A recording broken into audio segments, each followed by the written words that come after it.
नमस्कार। आज हम लोग जानेंगे नॉन कॉग्निजेबल और कॉग्निजेबल ऑफेंस के कॉन्टेक्स्ट में। जनरली हम ये समझते हैं कि नॉन कॉग्निजेबल और कॉग्निजेबल जो भी ऑफेंसेस होते हैं तो उसमें पनिशमेंट के आधार पर क्लासिफाई किया गया है नॉन कॉग्निजेबल और कॉग्निजेबल ऑफेंस को। तो हम इस बात को समझते हैं कि क्या केवल कॉग्निजेबल और नॉन कॉग्निजेबल पनिशमेंट के आधार पर ही हो सकता है या कुछ और क्राइटेरिया भी इस बात को डिसाइड करने के लिए हैं कि कॉग्निजेबल ऑफेंस किसे कहेंगे और नॉन कॉग्निजेबल ऑफेंस हम किसे कहेंगे।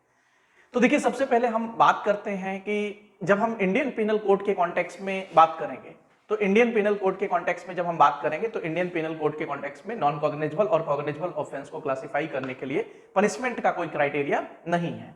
यहां पर फर्स्ट शेड्यूल दिया गया है सीआरपीसी में, और सीआरपीसी के फर्स्ट शेड्यूल में इंडियन पिनल कोड के जिस ऑफेंस के कॉन्टेक्स्ट में कॉग्निजेबल बोल दिया गया वो ऑफेंस कॉग्निजेबल होगा, और जिस ऑफेंस के कॉन्टेक्स्ट में नॉन कॉग्निजेबल कह दिया गया वो नॉन कॉग्निजेबल होगा। तो इसीलिए जब हम कॉग्निजेबल ऑफेंस की डेफिनेशन पढ़ते हैं सेक्शन 2C में, तो सेक्शन 2C में जो डेफिनेशन दी गई है उसमें ये कह दिया गया है कि ऐसे ऑफेंसेस जिनको फर्स्ट शेड्यूल में नॉन कॉग्निजेबल बोल दिया गया वो ऑफेंसेस क्या होंगे, कॉग्निजेबल होंगे। दूसरी तरफ हम अगर बात करें कि जिन ऑफेंसेस में पुलिस ऑफिसर विदाउट वारंट किसी पर्सन को अरेस्ट नहीं कर सकता है, ऐसे ऑफेंसेस जो होंगे उन ऑफेंसेस को कॉग्निजेबल ऑफेंस कहा जाएगा। नॉन कॉग्निजेबल ऑफेंस के कॉन्टेक्स्ट में जो डेफिनेशन दी गई है वो सेक्शन 2L में दिया गया है। अब हम बात करते हैं, आप लोगों ने सुना होगा एनसीआर और एफआईआर। तो एनसीआर और एफआईआर में क्या डिफरेंस है और पुलिस ऑफिसर्स की पावर्स वहां पर किस तरीके से अलग अलग हैं, हम इनके बारे में भी डिस्कस करेंगे। तो जब भी देखिए कभी भी कोई कॉग्निजेबल ऑफेंस होता है तो कॉग्निजेबल ऑफेंस के कॉन्टेक्स्ट में क्या होगा, अगर कोई भी इंफॉर्मेशन पुलिस ऑफिसर को दी जाती है तो वहां पर पुलिस ऑफिसर जो होगा वो सेक्शन 154 में एफआईआर फर्स्ट इंफॉर्मेशन रिपोर्ट जो होता है उसको लॉन्च करता है। दूसरी तरफ जब हम नॉन कॉग्निजेबल ऑफेंस के कॉन्टेक्स्ट में बात करते हैं तो वहां पर पुलिस ऑफिसर जो होता है उसको एनसीआर, जब हम सेक्शन 155 पढ़ेंगे तो 155 में उसके बारे में प्रोसीजर दिया गया है। इसमें देखिए पुलिस ऑफिसर्स की जो पावर्स हैं वो अलग अलग है। जब हम सेक्शन 156 सबसेक्शन 1 पढ़ते हैं तो सेक्शन 156 सबसेक्शन 1 में ये बताया गया कि पुलिस ऑफिसर कॉग्निजेबल ऑफेंस में विदाउट मजिस्ट्रेट की परमिशन के इन्वेस्टिगेशन कर सकता है। पुलिस ऑफिसर में investigate the matter without permission of magistrate in case of cognizable offences. लेकिन जब हम नॉन कॉग्निजेबल ऑफेंस की बात करते हैं तो इसके कॉन्टेक्स्ट में सेक्शन 155 सबसेक्शन 2 में ये प्रोविजन किया गया है कि पुलिस ऑफिसर जो होगा वो नॉन कॉग्निजेबल ऑफेंसेस में इन्वेस्टिगेशन बिना मजिस्ट्रेट की परमिशन के नहीं कर सकता है। दूसरी तरफ हम बात करते हैं कि ये मजिस्ट्रेट होगा कौन जिसकी परमिशन ली जाएगी।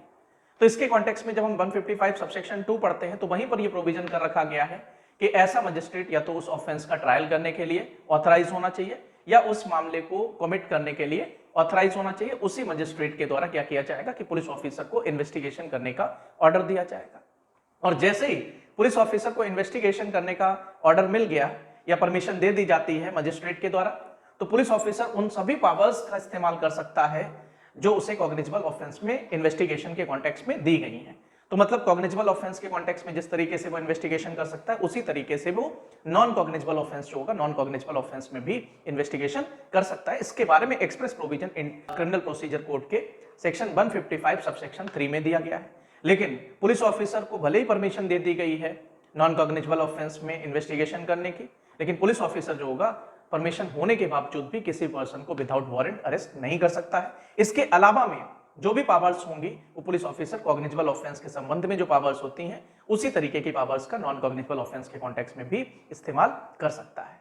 अब ये तो हो गया कॉग्निजेबल और नॉन कॉग्निजेबल, हमने इंडियन पिनल कोड के हिसाब से बताया।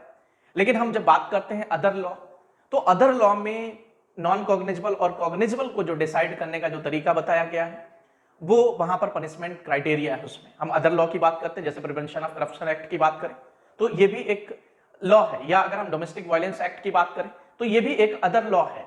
यहां पर अगर किसी भी पर्सन का ऑफेंस कॉग्निजेबल होगा या किसी पर्सन का ऑफेंस कॉग्निजेबल नहीं है, यहां पर पनिशमेंट जो होगा पनिशमेंट के आधार पर इस बात को डिसाइड किया जाएगा कि वो ऑफेंस कॉग्निजेबल है या वो ऑफेंस नॉन कॉग्निजेबल है।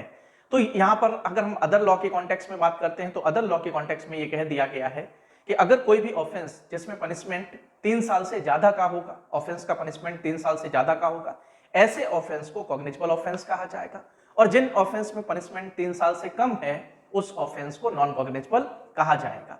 और कॉग्निजेबल और नॉन कॉग्निजेबल के कॉन्टेक्स्ट में क्रिमिनल प्रोसीजर कोड जो है, क्रिमिनल प्रोसीजर कोड के सेक्शन 154 और सेक्शन 155 में प्रोविजन कर रखा गया है, चाहे वो इंडियन पीनल कोड के कॉन्टेक्स्ट में हो और चाहे अगर हम बात करें कि अदर लॉ के कॉन्टेक्स्ट में हो, दोनों का जो प्रोसीजर है उस प्रोसीजर को सेक्शन 154 और 155 में बताया गया है। इसके अलावा में जब हम 155 पढ़ेंगे तो 155 के साथ में कुछ और प्रोविजंस कनेक्ट होते रहेंगे, हालांकि वो उसको हम इस क्लास में अभी नहीं बता सकते हैं, क्योंकि जो भी चीजें हम आपको अब बताएंगे इसके संबंध में कई सारे सेक्शंस इसमें और भी कनेक्ट होंगे। जब हम नॉन कॉग्निजेबल ऑफेंस के कॉन्टेक्स्ट में बात करेंगे तो इसमें 460 का प्रोविजन ऐड होगा। उसके अलावा में अगर कोई इरेगुलरिटी पाई जाती है तो 465 के प्रोविजंस भी इसके साथ में जोड़कर पढ़े जाएंगे। तो जो भी आपकी रेगुलर क्लासेस होंगी उन रेगुलर क्लासेस में आपको सारे सेक्शंस जो हैं वो एक दूसरे से कनेक्ट करते हुए बताए जाएंगे। और इरेगुलरिटी के कॉन्टेक्स्ट में भी हम लोग जो भी सेक्शंस पढ़ेंगे उसमें इरेगुलरिटी के जो भी सेक्शंस हैं उनको कनेक्ट करते हुए पढ़ेंगे।